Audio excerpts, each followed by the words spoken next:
In June 1990, my brother and I ventured up from Essex to Loughborough Works to see the Class 60s under construction and stabled out the back of the works. This was a truly inspirational experience, and this is where my affinity with the Class 60 began. I had a similar experience in my youth. The Class 60 was the first new locomotive that me and my friends had the chance to see being produced in the UK. I think it was a real pivotal moment for rail enthusiasts all over the country. 30 years later, we're about to release our scale model of a Class 60, which feels like a full circle moment. Throughout this process, the question that we were asking ourselves, how could we produce the most advanced and accurate Class 60 that we possibly could produce? The development of the Class 60 began following reliability issues with their Class 56, which led to the start of procuring 100 Class 60 locomotives in August 1987. The development of the Class 60 led British Rail to having a heavy freight diesel in their inventory capable of hauling freight trains up to 4,000 tonnes. The Class 60 was the last British-built mainline diesel locomotive. The reason that we chose the Class 60, as it was a natural follow-on from the Class 56, which was our first model locomotive. The Class 60 also complements our current range of modern freight stock. Our Class 56 locomotive was a milestone in the industry, and we'd like to push that further on with our Class 60 locomotive. Every modeller and everyone who is interested in trains, interested in modelling trains and owning replicas of trains would agree with me that the face of the locomotive is the important thing, and getting that right is paramount to a convincing model in 4mm scale. In order to achieve that, we have to take those measurements, those drawings, the CAD file, and get that spot on, and we believe we've achieved that with our Class 60. So following our visit to Totem Traction Depot, where we got to crawl all over these fantastic hard-working machines and take our measurements and take our photographs, we turned our attention to the underframe detail and bogies. They're a very detailed area of the real locomotive, and it's very important that this is correct and has all of those little details that we see on the real locomotive replicated in miniature. The measurements and the reproduction of that pipe work and the springs, the running gear, and the all-important dimensions of all these things is very, very important, and I believe again we've captured this and allowed the customers to really experience the levels of detail that not only look good when driving around your layout, but also under close scrutiny when you're sat on your sofa at home just admiring the model that you've just purchased. As an extension to the face of the locomotive, the other important thing is with such large windows that are present on the Class 60 locomotive, you can really see inside that cabin, you can see the home of the driver, and we believe with all of our hearts that the interior of that locomotive should be as detailed as the exterior of it. Again, this has been produced from works drawings, from measurements of the real locomotive cabs, from colour swatches taken from the colours of all the dials, all of the painted surfaces within that cab, and in that way we can produce a perfect environment for that driver of that locomotive to do his daily work. In addition to that, the Class 60 locomotive also had tinted side windows, which we've also included on the model, in contrast to the clear front panes that's very characteristic of the Class 60 locomotive. As an extension of the workplace of the driver, there's also the internal area of the engine room that you can see through those large, finely etched external grills. We've reproduced the internals of that engine bay based on all the works drawings and also based on the differing Class 60 locomotives. Some have different equipment, and we've reproduced that in miniature as well. The grills on the outside of the model, you can also see that we've gone to the trouble of replicating the real mesh with a two-stage etching process. So no longer have you got a flat grill with holes perforated in it, you've actually got a grill that looks like the real thing with overlaid and underlaid ribs on the mesh. All that detail is also able to be lit by accurately positioned LEDs within the engine bay. So aside from all the detail that we've added to the model that is representative of the real thing, we've also innovated again with the factories a system that we're calling AMD, or alternate magnetic detail. What that affords you is the ability to swap out, at will, differing details with magnetic connection to the model. On the Class 60, this is the buffer beam detail.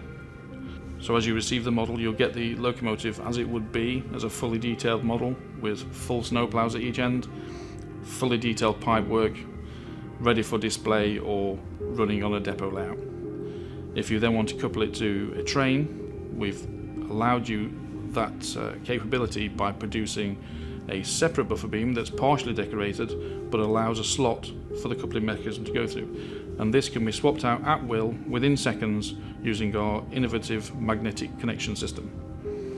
Over the years, the Class 60 has suffered many little small alterations in detail, from the first one in 1989 right through to the present day.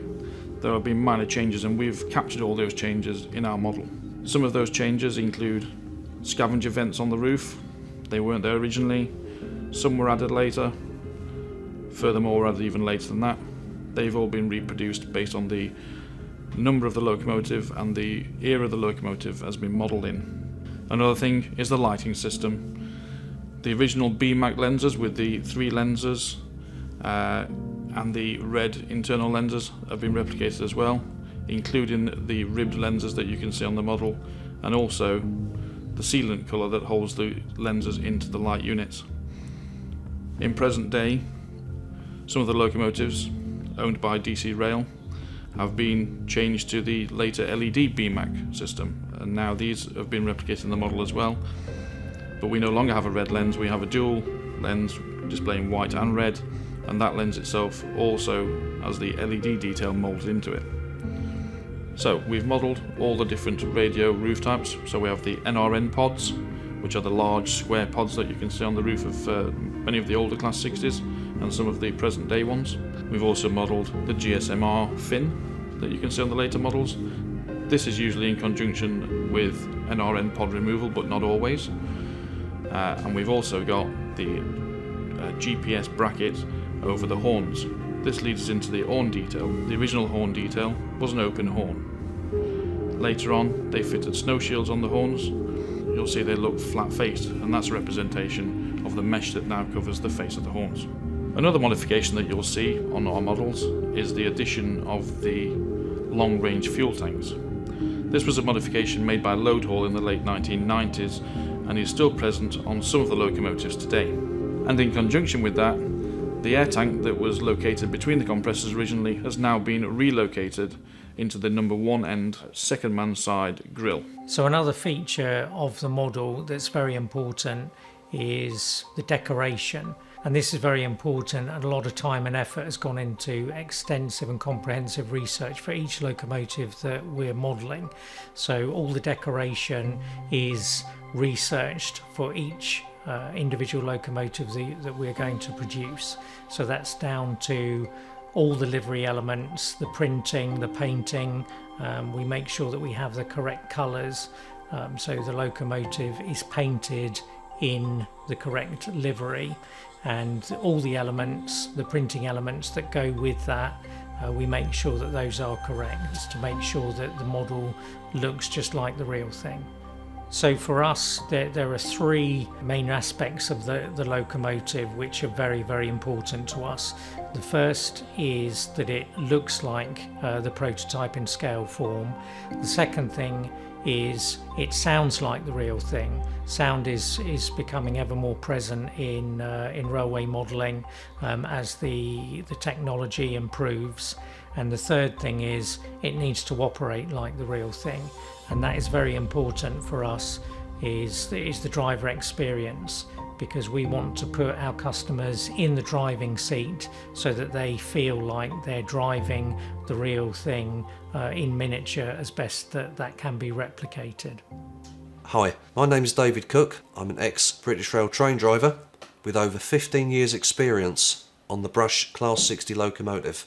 This includes driving the locomotive and working around it in different scenarios. Driving the Cavalex Class 60 locomotive is exactly like driving the real thing in miniature. The cold start sequence begins when the driver cuts in the battery isolating switch on the outside of the locomotive. the driver enters the cab via the external cab doors and the inner cab doors. The driver inserts the master key and cancels the AWS self-test sequence. The driver will push and hold the engine start button and wait for the engine to fire.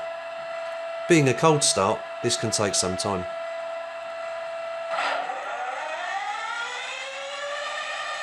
Eventually, some cylinders will fire.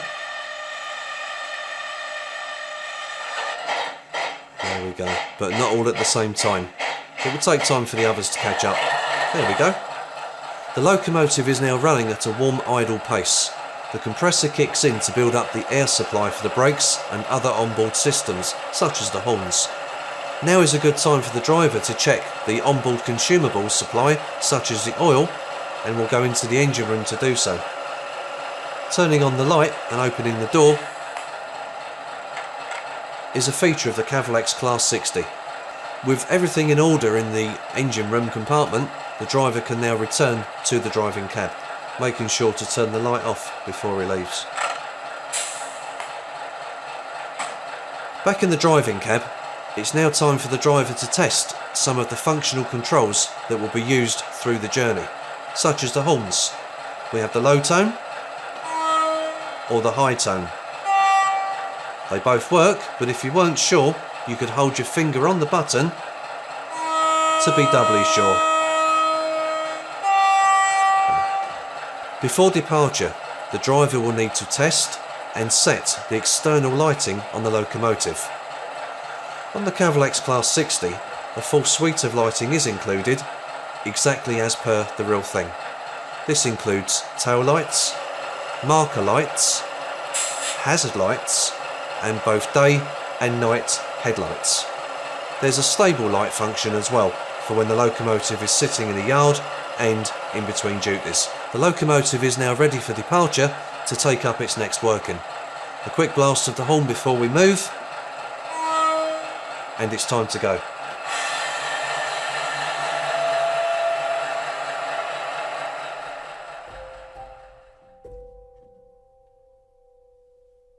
We all have a lot going on in our lives, and putting yourself in that seat of a driver on a model train is a great way to reset and escape from the world. We feel that the more detail and realism we can include into our models, the more people will lose themselves in the train driving experience.